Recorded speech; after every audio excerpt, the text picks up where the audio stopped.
timing intervention on our behalf. That night, the king had trouble sleeping. We're in chapter 6. So he ordered an attendant to bring the book of history of his reign so it could be read to him. In those records, he discovered an account of how Mordecai had exposed the plot of Bigthana and Teresh, two of the eunuchs who guarded the door of the king's private quarters. They had plotted to assassinate King Xerxes. We're moving on to verse 5.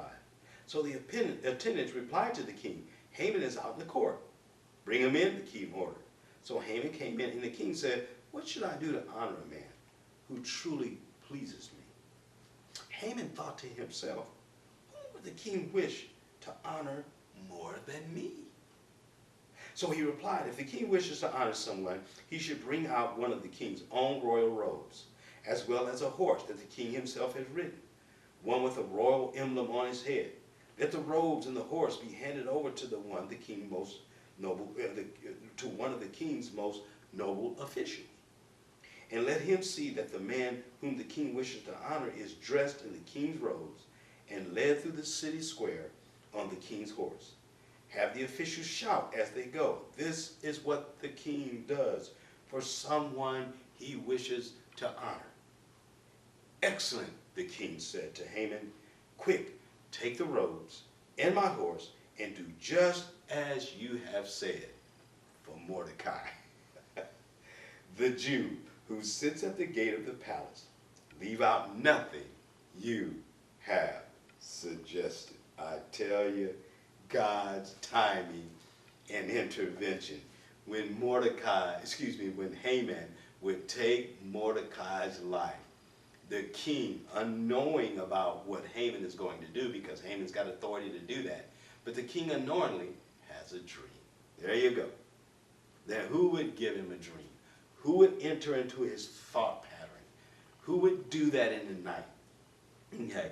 And he's just going through his record, and there's Mordecai. He hasn't honored Mordecai yet. He wants to honor him. And of course, you know, how is he going to do that? He calls in Haman, one of his advisors. He gets Haman there, and then he tells Haman, I want to honor somebody. What would you do if I would want to honor somebody? Haman, who is such a self-aggrandizer, who, is just a megalomaniac, just into himself completely, he thinks it's for him. So he says all of these things that he thinks will elevate him even more than he's already elevated, only to discover when he's going to actually do those things, it's for Mordecai.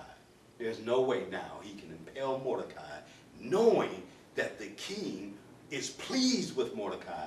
He cannot do that. What a God we serve. See, this is about our God and how our God can intervene into minds and the hearts of people who don't even know him, who don't honor him, so that his will can be done. You're looking for a job? You're looking for a door to be opened? This is why we call on the name of the Lord, so he can send thought agents to impact the minds of decision makers. Certainly, if he can impact Xerxes, this person who is over an empire, he can impact his thinking. He can impact the thinking of persons in your world. Father, we bless you.